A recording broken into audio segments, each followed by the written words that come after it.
Bună dragi urmăritori! Bun venit pe canalul nostru! Te afli la adresa potrivită, unde poți accesa instantaneu cele mai recente știri. Timpul are un mod deosebit de a-i face pe oameni să vadă mai clar ceea ce contează cu adevărat. Pentru Slatircoglu, acea revelație a venit într-un moment în care distanța și circumstanțele au făcut-o să reflecteze la ceea ce simte despre Halil Ibrahim. Nu mai era doar o legătură specială sau o istorie comună, ci o certitudine profundă care rezona în fiecare gând și fiecare bătaie a inimii lui. Viața, cu ritmul ei imprevizibil, i-a arătat că există oameni care pur și simplu nu ar trebui să plece. Și acum, având în vedere această convingere, Slatircoglu a luat o decizie fermă, a vrut să fie cu Halil fără ca nimic sau nimeni să ia în cale. Dragostea, atunci când este autentică, nu cunoaște bariere sau scuze. Slatircoglu a înțeles că timpul este cel mai de preț bun pe care le avem și că irosirea lui pe îndoieli sau temeri nu face decât să îndepărteze fericirea. În fiecare întâlnire, în fiecare conversație, în fiecare gest împărtășit cu Halil Ibrahim, am simțit forța a ceva ce nu puteam ignora. Nu a vrut să continue să marcheze distanțe, nu a vrut să lase zilele să treacă fără ca el să fie alături de ea. În inima lui, răspunsul era clar. A vrut să-și unească destinul cu cel al lui Halil Ibrahim, fără rezerve sau ezitare. Experiențele pe care le trăise îi dăduseră maturitatea de a înțelege ce își dorea cu adevărat. Nu a fost un capriciu de moment sau o decizie impulsivă, ci o certitudine care se construise în timp. Emoțiile pe care încercase să le stăpânească își găsiseră în sfârșit vocea, iar acum acea voce o ruga să nu rateze ocazia de a fi cu el. Slatircoglu nu-și putea imagina un viitor în care Halil Ibrahim să nu fie prezentă în fiecare dintre zilele ei. Și din această cauză, a fost dispusă să facă un pas care să-și pecetluiască povestea odată pentru totdeauna. Fiecare minut departe de Halil Ibrahim se simțea ca timp pierdut, ca un spațiu gol care nu avea sens fără el. Viața în spectacolul îl învățase că totul se poate schimba într-o clipă, că nimic nu este garantat și că mâine este incert. Dar dacă un lucru era clar, era că nu voia să trăiască în continuare cu incertitudinea ceea ce se va întâmpla între ei.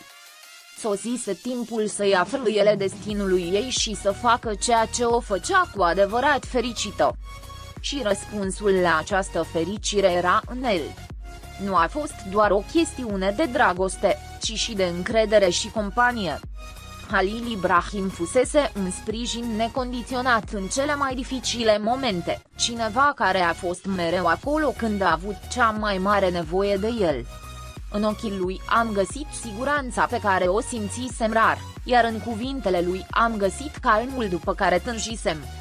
Totul despre el i-a amintit că dragostea nu înseamnă doar emoții intense, ci și stabilitate și refugiu.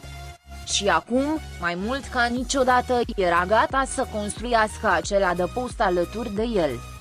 Decizia de a-și alătura viața cu cea a lui Halil Ibrahim nu a fost doar o promisiune romantică, ci un angajament față de propria ei bunăstare emoțională. Nu voia să se întrebe în continuare ce s-ar fi întâmplat dacă ar fi făcut pasul și nici să lase loc regretelor. Își dorea să îmbrățișeze fiecare moment alături de Halil Ibrahim, să savureze bucuria de a-și împărtăși viața de zi cu zi cu el și să întărească legătura care îi ținuse împreună în ciuda tuturor lucrurilor. Ea știa că dragostea necesită curaj și era gata să-l arate. Lumea din jurul lor poate avea propriile păreri, dar pentru Slatircoglu conta doar ceea ce simțea ea înăuntru.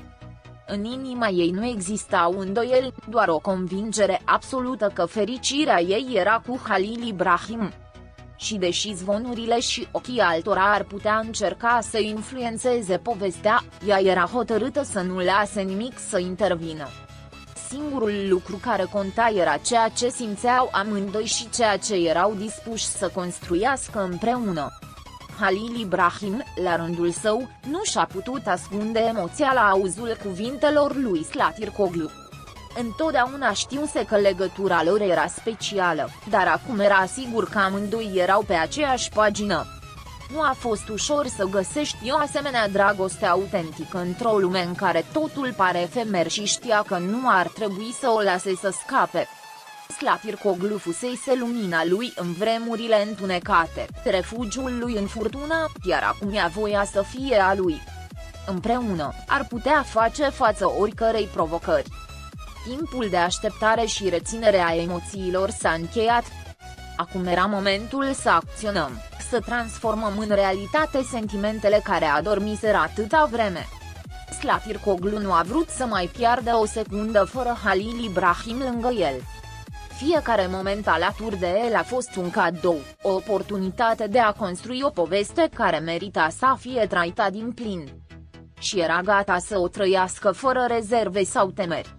Promisiunile făcute în tăcere, privirile înțelegătoare și zâmbetele împărtășite au căpătat acum un nou sens. Nu mai erau doar semne a ceea ce ar fi putut fi, ci fundamentul a ceea ce urmau să construiască. Slatircoglu și-a dorit ca fiecare zi alături de Halil Ibrahim să fie o sărbătoare a iubirilor, dovadă că atunci când două suflete sunt sortite să fie împreună, nimic nu le poate despărți. Decizia sa a fost luată și inima lui a fost fermă în alegerea sa. Momentele care vor urma ar fi pline de provocări, dar și de fericire și împliniri.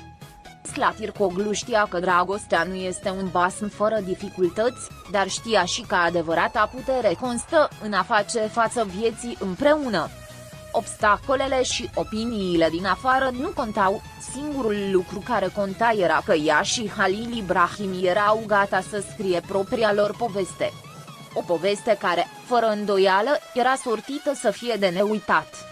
Acum, cu inima deschisă și fără teamă, Slatircoglu se pregătea pentru următorul capitol din viața ei alături de Halil Ibrahim.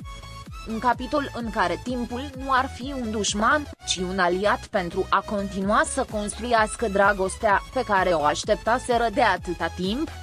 Pentru că atunci când soarta aduce două suflete împreună astfel, nu există niciun motiv să aștepți. Și Slatircoglu, cu fiecare bătaie a inimii, știa că acesta era momentul să facă pasul final. Pascali